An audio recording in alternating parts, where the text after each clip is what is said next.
So you could be in the right position right now and not understand that, hey, this is exactly where I'm supposed to be, because now you're desiring yourself. And either way, dude, you're running from yourself.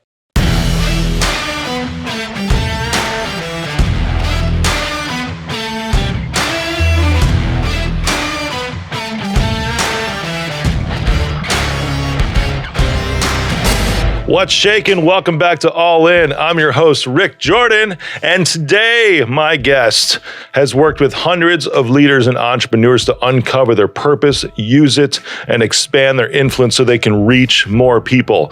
Here's the thing. Have you ever felt stuck? You're about to get unstuck today, so turn up that volume, listen up, because my guest, Brandon Eastman, is here. Welcome to the show. Thanks so much, Rick. It's a pleasure to be here.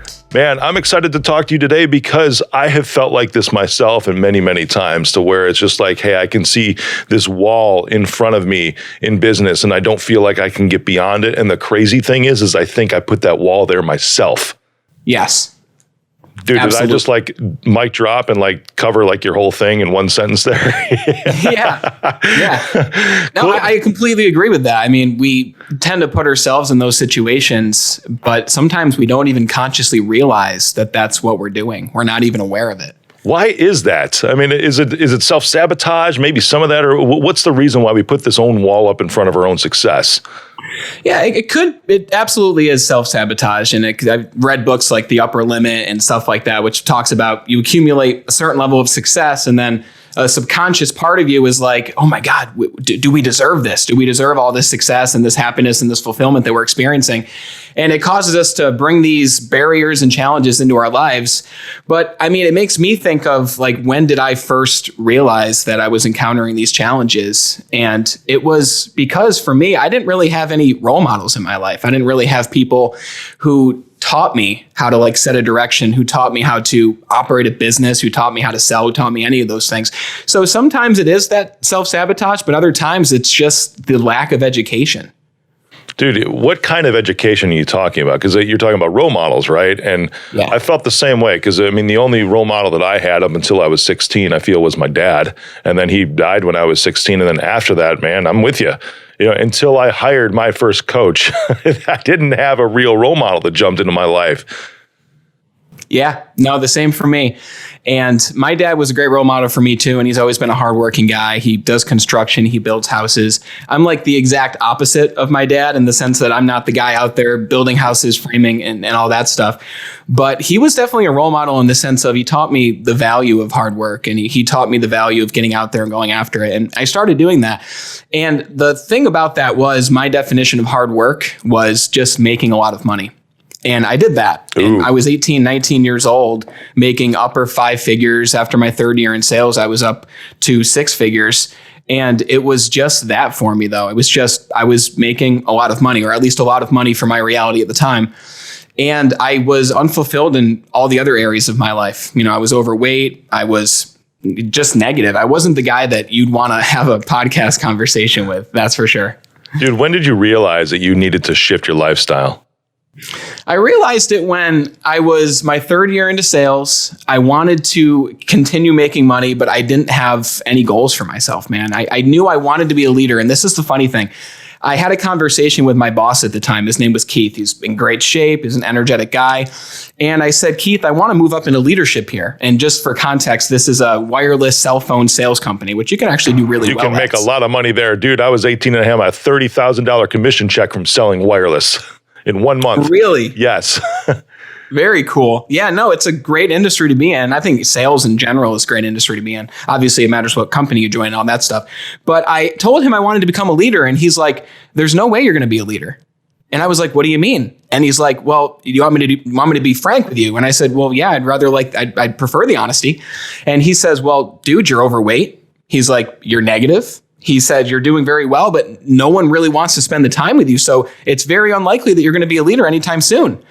And let me tell you, man, when he told me that, like, I felt crushed, like ego, like I definitely back then I was a high ego individual. My ego was brought down to here. I felt small. I felt little, to the point where my decision at the time, I was 20 to 21 years old at this point.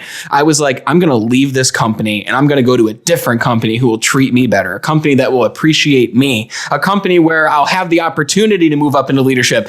And as you can probably tell, it was the complete opposite mindset of what I should have had. Wrong answer.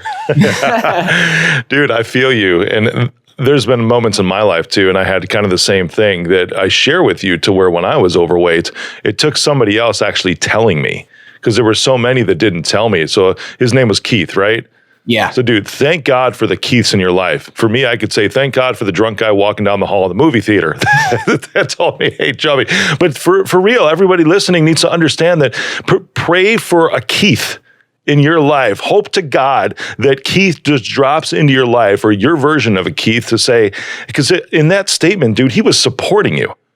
It was Totally. just straight up honesty, not from a position of condemnation whatsoever, but from support, saying, hey, dude, you need to have a starting line. And I'm calling you out and saying, this is your starting line right now. Now, will you start the race, or are you going to walk, like you said, away to another company and not even jump in the race? Exactly. And he stuck by me, man. You know, I was about to leave the company, and they sat down with me, him and the couple leaders who were above him even. And they said, Brandon, you're making a mistake, man. You're making $80,000 to $100,000 here. You're about to go to a different company where you're going to make half the amount of money. The commission structure is different. And I was like, well, I don't care. I want the opportunity. And they said, if you are willing to work on yourself, and if you're willing to repair the rifts that you've created for yourself here, you can make something for yourself here. And I was like, okay. So I left, I'm driving home. Keith calls me again, and he's like, dude, I'm not just saying this because you're on my team. I'm saying this because you're a friend of mine and I care about you. He's like, I want you to give it one more shot. And I said, well, what do I need to do? And he's like, as cheesy as this sounds, he's like, well, I read this book several years ago in my life. It helped me to get out of bed. Like this, Keith was bedridden at one point, and he's probably someone that you'd actually really enjoy talking with in the future here. But he was bedridden, and he read this book, which I've heard you talk about on your show before. Your guest talked about it, The Secret by Rhonda Byrne. Yeah. And he read The Secret. For those who might not have read it, it's all about thoughts become things. It's about the law of attraction. What you put out there, you get back in waves. And I was like, how's a book going to help me? And he's like, dude, just try it. Read the book and just practice what it says. So he actually gave me a copy. And I started to follow the principles in the book. And at first I was like, this is really cheesy stuff. It's like, well, if you want more money, think of checks arriving to you in the mail. Think of just an abundance of money. If you want great relationships, just imagine that you have great relationships in your life, and what you think about, you will get more of. So yeah. I mean, really, man, I had no choice. I had to change something. And that's what I did. I went all in on the principles that the book talked about. And that was a major turning point for me. I love it, man. I love it. You know, when you started this path now, I'm sure it took several tries to get on the right track, right? Yeah. How many times did you fall off that boat? You know, did you jump overboard? There was a lot of challenges, man. And it's funny, the first challenge isn't even one that you'd expect. The first challenge was, the first thing that I had to work on was my own emotions. I had to work on actually being conscious of the thoughts that I was putting out there. I was the guy where if someone made a giant sale around me, or if someone else was enjoying success, I would be like, oh, they must be lucky. Oh, what they're only getting that because that's just who they are. I didn't have the wherewithal to be like, oh, maybe they're just a more skilled individual. Maybe that they're just attracting that to them. And the first thing that I had to get over was I did a complete 180. Like, I was this negative dude, but I started reading the book and I started to become very conscious of my thoughts and what I was thinking and how I was feeling more so. I think emotion is like the number one thing. The way that you feel brings more of those feelings to you. And I became very conscious of that. And within a week, I was a pretty different individual. And just 1 week? Just a week. I was different because it wasn't completely authentic at that time, though. It was me saying to myself, okay, I'm not feeling great. What can I do to feel good? And I would start thinking about things that made me feel good. And the people around me were like, this isn't Brandon. Like, they called me they called me fake. They said, this isn't who you are. And it was really hard to hear that because they didn't like me then. And now they don't like me now when I was making these changes. So I actually went around and I asked people, like, what is it that I need to do in order for me to mend this relationship of ours? And I literally asked the 7 to 10 people I worked with at the time that exact question. And they said, well, we just want you to be there for us. We want you to help us. We want you to be a friend and not just be this cocky 19, 20-year-old kid. And I said, okay. And after I had that conversation, I kept being conscious of my thoughts and my emotions. And within 6 months, man, like my whole life did a 180, and that was an authentic change. A week in, it wasn't, but 6 months to 8 months in, like I lost 60 pounds at that time. Nice. Literally, I started going to the gym with Keith, who's now, he benched over 900 pounds recently. He's like one of the top in the world. He's 220 pound weight class. Unbelievable. But he wasn't back then, but he started bringing me to the gym with him, and I started working out. I started getting my body into shape. I was 260 pounds. Like I was a pretty chubby dude. I was obese. I felt gross. I didn't feel confident. I wasn't showing up. And I mean, you probably, and I don't know your fitness story, but it's very difficult to go all in when you look in the mirror and you're not happy with what you see. So that was one of the first things I changed. And after I got my fitness in check, it didn't take 6 months for it. Once I started going to the gym for 3 weeks to a month, really my mind started to shift. My finances started to get themselves in order. Everything changed for me, man. It's so key, man, to make that first change something that you can see. You know, you chose weight, I chose weight, but it doesn't have to be necessarily weight. It could even be something as small as like at your desk, the arrangement of your desk to say, hey, there's a shift in my life now, so I'm going to put something on my desk that's an anchor point for me from here going forward. I don't know what that is, but for me, the shift for anybody to make that lifelong change has to be something that's visible. And it is your environment. Your environment can be that mirror that you're seeing in yourself in every single day. Or like I said, it could be something simple that's on your desk, or change the paint on your walls, just something that's visible to mark that from today forward, things are different. Yes. I heard you talk about that with, you mentioned your watch, and you mentioned how when you wear your watch, it kind of gets you into a specific state of mind. Yeah, man. And that watch for you is that one thing that's like, okay, well, I went all in. My level of success got me to this point. And for me, really, it sounds crazy, but for me, I was 19 and I was balding, like it was losing my hair, all that stuff. And I was in like complete denial of it. And I was like, no, I'm not. And people would literally point it out, and they would touch the back of my head and they'd be like, no, man, you're balding. It's right here. And I was like, oh, and it was just the worst feeling ever. And I always tell people my identity shifted once I started going to the gym and I actually grew a beard and shaved my head. And it sounds really weird, man. If anyone in your audience is going through that, it's a game changer. Dude, it's something you can see. That's what I'm saying. It can be anything, because there's no way. I mean, you made a huge shift in the first week, and you said over 6 months you lost 60 to 80 pounds, but you don't lose 60 to 80 pounds in a week.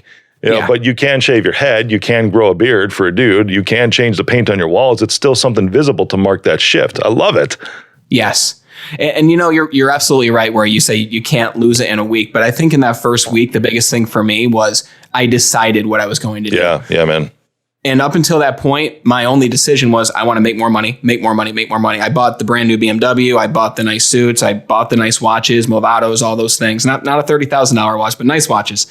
And I felt empty still. Like I had all these things, but I didn't have any idea what I wanted to do with my actual life. And I think once I started going to the gym and being conscious of how I thought and building great new relationships and earning more money as a result, that's when my life really started to change.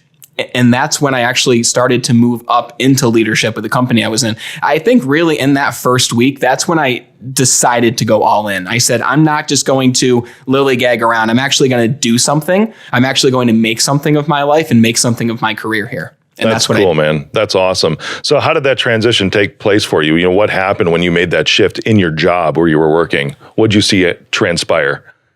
Once I made those changes, it was about 5 months in. And I wasn't even pursuing leadership at the moment. I was just doing my thing. I was selling phones. I was working with the people around me. And I was approached by leadership. And they said, Brandon, it's been 5 months. You've made big changes in your life. What are you looking to do? And I said, well, that's a great question. I knew I was great at sales. I knew I loved training people. So I said, well, I want to train salespeople. And they said, great. Well, your trainee will come on next week. We have someone that's literally being onboarded right now. So I started training people. And it led from me training one person to then training a team of salespeople in the Albany, New York market. It was about 17 to 20 salespeople. And I did that for 6 months. And then that's when the dream job opened up for me. Like my ultimate goal at the time was to be the new hire trainer, which all the new salespeople that came into that company, I would be the face of the company, the guy that they saw, the guy who taught them how to sell, the guy who taught them how to show up, how to be presentable, how to feel confident, set goals, all these things. And that's really what started, that was like the seed being planted for what I would do with my business now and for who I would become now and for what I'm doing now. Was I realized that I don't just love training people in sales. I love to train people in the things that I did in my own life through the guidance that I received to be conscious of my thoughts, to attract what I wanted. Like these things just aren't taught. And like you said, I'm grateful that I had a Keith come into my life to show me these things, because I meet so many people in their late 20s and their early 30s, even some people in their 40s who they have no idea what they want, Rick. Like they just go through the motions of everyday life, not because they don't want more, but because they've never had that person or that resource or whatever it might be come into their life to help them make that transition. Yeah, for sure. And I've come to realize recently too, that even when you have that person in your life, it could be the fact that what you've found already and what you're doing could even be your purpose already, but you don't even realize that you're in it yet, because somehow things have worked out to your benefit over the course of the years, and you've just been guided down this path that really is your path. So you could feel unfulfilled for one, because like you said, you haven't found your purpose yet, like a lot of people out there. But two, you may have found it and you're in it, but you don't even realize it because you've put that wall up, and you still need a Keith either way. So you could be in the right position right now and not understand that, hey, this is exactly where I'm supposed to be, because now you're desiring yourself. And either way, dude, you're running from yourself. Absolutely. And I had to try a lot of different things to really to figure out that is what I wanted to do. And I had to have a lot of those life experiences in order for me to really figure that out. And it was really once it sounds cliche, but I found these people in the space that I really started to admire and really started to follow. People like, I'm sure you know, Jim Rohn, people like Tony Robbins, people like Les Brown, all these gurus and all these people who just spoke insights and ideas that I'd never heard of before. And really at that point in my life, I was like, I don't care. I'm going to try anything that's different than what I'm doing right now, because I just want to get some kind of different result. And after listening to these individuals, this is while I was training all those new salespeople. I did this for 4 years. I wanted to do what they did. I wanted to be the person who hosted events where I had awesome guests come in and awesome speakers and awesome trainers come in to help thousands and thousands of people. And really, that's when I started to transition to what it is I do now, where I help people to achieve self-mastery. And really, it started because people were asking me, well, what did you do to lose the 60 pounds? What did you do to eliminate the $20,000 in credit card debt, which was a lot for me at the time? And I didn't get sick of telling people, but I was like, what if I could just put this into like a book or put this into some kind of resource that I could just give people to give them the strategies that I used? And that was the turning point that led me to where I am now. That's awesome, man. So what you do now, where do you start with people who come to you to where they say, dude, I don't know my purpose. I don't know what to do. What's the starting point for everybody that you coach today? There's a few different things. The first thing that I would ask somebody who just felt like they were kind of floating through life right now is, what is it that you want? And again, it sounds like a cliche question, but a lot of people don't really have the answer to that. You ask a lot of people, what do you want? And they kind of look at you, and a lot of people even say, well, what do you mean by that? And it's like, well, what do you want your life to look like 5 years from now? A lot can happen in between now. Like, think of where you were 5 years ago, like huge leaps and bounds. I remember where I was 5 years ago, and it was just me starting to build up to who I am now.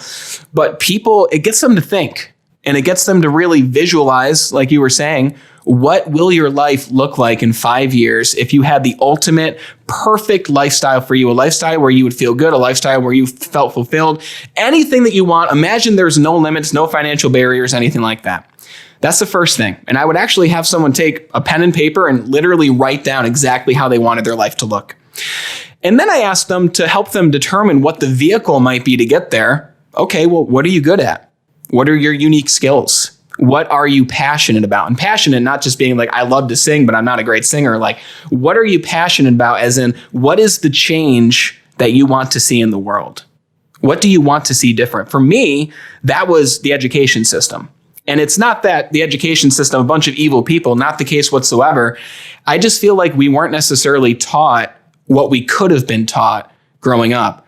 We were never taught about goals. We were never taught about how to get in shape. You went to gym class, you kicked a kickball, you had fun with your friends, but you square danced. Square dance, got on those scooters you rolled around in. Yep. But we didn't learn the things that could help us to really shape our life into who we could be. We were told to go to school, go to college, get a degree, get out, find a career to pay off that debt. Hopefully you like the career that you choose. Hopefully you even find a job in an industry that your degree is even in. There's just so much uncertainty with the education system. And for me, it was, well, how can I help people who are in the same position as me? And I would ask them, what do you want? What are you good at? What are your unique talents? And how can you use those talents in order to help and serve other people who need them? That's what I'd recommend for someone. That's cool. And what about the individuals that start out with saying, well, I want to make more money. I want to have financial freedom. I want to have a bigger house. How do you redirect them from those very inward focused questions to really what they're truly desiring? Because those are just surface level desires, man. I know that. How do you redirect them and reframe them? Well, I think about me, and I had a Kia Optima. I had a 2012 Kia Optima, and I loved the car. It was a great car, but my boss, Keith, had a BMW, and it was a brand new BMW. It was silver. It was beautiful. And if someone had told me, hey man, that car is not going to make you happy. Don't go for the car. Don't go for the house. Don't go for any of that. It's not what you actually want. I would have probably looked at that person and been like, you have no idea. You want different things than me. It wasn't until I actually got the car. And by the way, I still have a brand new BMW. Absolutely love it. It's something that I wouldn't want to give away. It's that visual for me. I walk out, it's all blacked out. It's got the black rims, all that stuff. I absolutely love it. But it wasn't until after I had it that I realized, oh, geez, this isn't going to make me happy. It took me having it to realize that it wasn't that. So if someone, I don't really know a great way to reframe that other than, sure, go for it. Make more money, do those things, get those things. And maybe once you have them, you'll determine whether that really is what's going to bring you that satisfaction. Oh, for sure. I mean, for something like that too, I think, because I'm playing devil's advocate with you, dude, because, the cliche, since you're into cliches, money won't solve all your problems, right? But I always like to say, but it sure helps. Yes. There's nothing wrong with desiring to want to make more money. There's nothing wrong with desiring to want to have financial freedom or have a bigger house. But those should almost be like symptoms of you driving after your purpose. They're like the side effects. Because what do you really want? You want happiness, right? You want connection. You want to be supported by people, and because you have all these things and you're throwing that into the world, man, I feel like that's what the world ends up giving back to you. Because in order to achieve greater plateaus, money now becomes a tool. Right, to where I've said this before on the show too, to where that helps you get to those next levels, because it does help, and it's like, I'd rather be rich than poor. I'm just going to straight up say that. I think that's the truth for anybody, right? I mean, I'm not going to say that I don't want more money. I always think back to, what was it, Billy Madison or something like that too. He's like, money, I have some, I'd like some more, and that's where you come in, when he's interviewing for a job. Exactly. I think back to when I was in debt, when I wasn't earning a lot of money, even when I was, but I had the debts and I had to throw all that money towards them.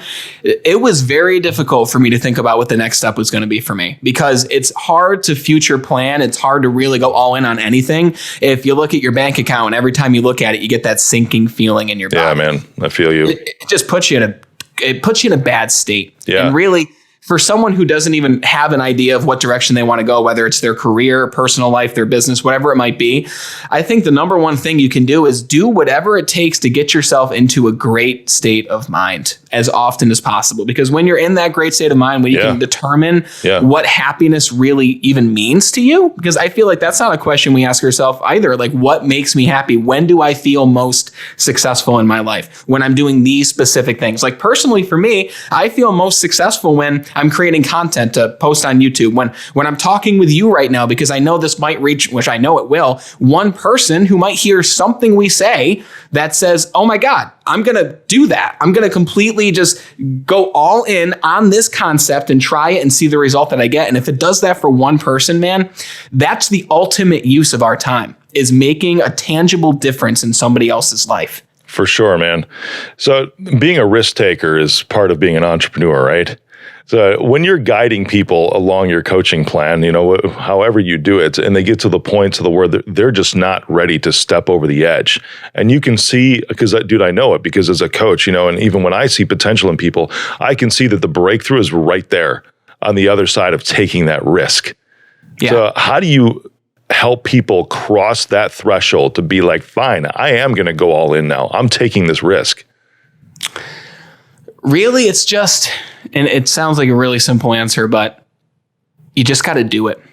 You just got to do it. It's like when you go out to eat with somebody and they're like, well, I'm not going to try that sushi. And it's like, oh, why aren't you going to try it? And they're like, it just looks gross. It's like, yeah, it does. That was me like 10 years ago, for real. And do you like sushi now? I love sushi. You kidding me? But I went so all in, right? I mean, I went hardcore. I went straight to sashimi, and that's just the fish itself, the raw fish. I'm like, whatever. And then I take a bite, dip it in the soy and the wasabi. I'm like, God, this is good. This is so freaking awesome. Yeah, you went 0 to 100. Oh, it's a little bit my theme. Yeah, absolutely. And then they try it, and 50-50, they might like it, they might not. And it's the same thing for anyone trying to do what they want. Really, at that point, if they're still tentative about taking that step, it truly means that they haven't yet decided that that's what they really wanted to do. Yeah. To give you an example, for me, that moment of taking that step to go all in was when there was a course that was released. It was called the Knowledge Business Blueprint. And at this time, I then became the training director for the entire state of New York for this sales company where I created all the trainings, all that stuff. Nice. I was doing well for myself, but I still knew I wanted more, but I didn't want to go to the next step in the company. And this course came out, and the course was $3,000. And for me at the time, I was doing well, but that's still a pretty solid investment for somebody who's even making $100,000 a year. And I knew I'd have to sell my wife on the idea. I knew I'd have to fully sell myself. And that was that moment for me where I said, I'm just going to do it. I pulled my credit card out. I typed in the numbers and I bought it. And I got that sinking feeling at first of, oh my God, I just did this. I knew that after I did that, I would have to go all in. I knew that I would have to go through the entire course, do what it said. My wife was all in with me. She was like, hey, if it's what you want to do, then do it. And I think a big part of your question is I think it's a lot easier if you got the support system. It's a lot easier if you've got the coach, if you've got the mentor, if you've got the spouse, where I've been blessed to be with my wife since I was 17. And now we've been married for a little bit over 3.5 years. And I've always had that support. So for me, it's always been quote unquote easy to go over that threshold. For others, the answer might be get around people who are doing that and find people who are also taking that step over the threshold, because seeing them do it is going to be pretty inspiring and most likely motivate you to do the same thing yourself. For sure. Seeing people around you do what take that position of strength and actually move into it. That helped me because I saw when I dropped weight, I saw a lot of people around me dropping weight. And for me, it was even a documentary like Fat, Sick, and Nearly Dead. I've mentioned this before to where that's one thing. And then I started asking him, it's like, do you juice? Do you juice? And I felt like, well, yeah. I'm like, well, no wonder you're looking pretty good. And that was a big reason because I started asking the questions. And that's a huge part of this too, because if you don't understand where to begin, it's okay that you don't know where to start. As long as you can just ask the questions and there's people around you that will have the answers. And if they don't have the answers, then that's okay. Find different people. That's perfectly fine too. Awesome, my man. So what motivated you to focus on entrepreneurs specifically? Because you've come from a sales and corporate background, right? Yeah. How did you shift over to entrepreneurs and saying, this is who I want to help? Yeah. And I love to help entrepreneurs. And I also do love to help leaders inside of companies too, because I feel that entrepreneurs today exist outside of companies. And I feel that entrepreneurs exist inside of companies. Intrapreneurs. Yes. Yeah, exactly. Yep. And I love helping those individuals because not everyone is really meant to go do their own thing and start their own business. And I do believe anyone could do it to a degree. I feel it's for the right people, though. I feel like for other people, they might be better off being inside of a company, continuing to grow with that company. And then I believe that there's some people who just want to sell and just make money and pursue their own personal goals. So what helped me to transition over to that was after being in this for a few years, I wanted to help the person who I was when I was trying to figure out this whole entrepreneurship thing at the very beginning, like starting my own personal brand, creating the website, creating the branding, creating that first piece of content, creating that first podcast episode, and actually clicking upload. And I'm sure you remember the first time you put yourself out there and said, okay, now the world can see what it is I'm doing. Yeah. And then you go back years later and say, God, I sucked. Literally. Yes. And I did that. And I said, you know, I want to help people who are going through that same exact time that I went through. So I love helping people with that. But what I do mostly in terms of right now is I work with companies, and I help mostly intrapreneurs inside of businesses. I help sales teams to make more money, but I also help the leaders of those sales teams to do the same for them. And I help them to make the transitions that I made myself. That's awesome. I truly feel too, because there's a key phrase that you said in there, the transition. You help them make the transitions that you made yourself. Yes. It's very, very difficult to lead somebody someplace. I'm not saying it's impossible, because some people are just intuitive like that and they can see strategies and pull knowledge from other areas. But it's difficult to guide people to a place that you haven't been on your own already. Yes. And that's for all the leaders that are out there. You know, it's almost like you can't skip the steps in that area, because unless you gain the experience on your own, you need a multitude of people around you to give you the guidance for that. And then you can step into it, but then you can bring a multitude of people under you. That's awesome. You need a multitude of people around you before you need a multitude of people under you. Well said. Well said. And I think it's important too to understand that no matter who you are, you have something about you right now that you can use to help other people who were even in the same situation as you a year ago. You don't have to be 500 steps ahead in order to help somebody. You don't have to be 500 steps ahead in order to be perceived as an expert. And I feel like this idea of the self-sabotage and this idea of imposter syndrome, it's a factor of thinking that you don't necessarily have what it takes right now to help people. But really ask yourself, how far ahead am I really? Even if it's one step ahead of somebody else, you can do a lot in order to serve somebody else with just that one small step. I love it, man. Well, dude, you've inspired me today. I appreciate the conversation, and you're going to help me level up, and you've also inspired me to have sushi for lunch today. So thank you. Yeah, man. Dude, where can everybody find you? They can find me at my YouTube channel. If they type in Brandon Eastman on YouTube, they'll find me right there. They'll see my face pop up. Or if they want to find me on my website, they can go to bebetterindustriescom. Just type in your name and email. I'll send you over a copy of my book, which talked about how I made those personal changes in my own life. Everybody, Brandon Eastman, thank him and find a Keith in your life. Boom. Thanks so much, Rick. What's shaking? Thank you for joining me on the All In Podcast. Click the subscribe button and smash that bell for notifications. Text me, 312-535-8520. Follow me on social media at Mr. Rick Jordan. See you next episode. I am Rick Jordan, and I approve this message.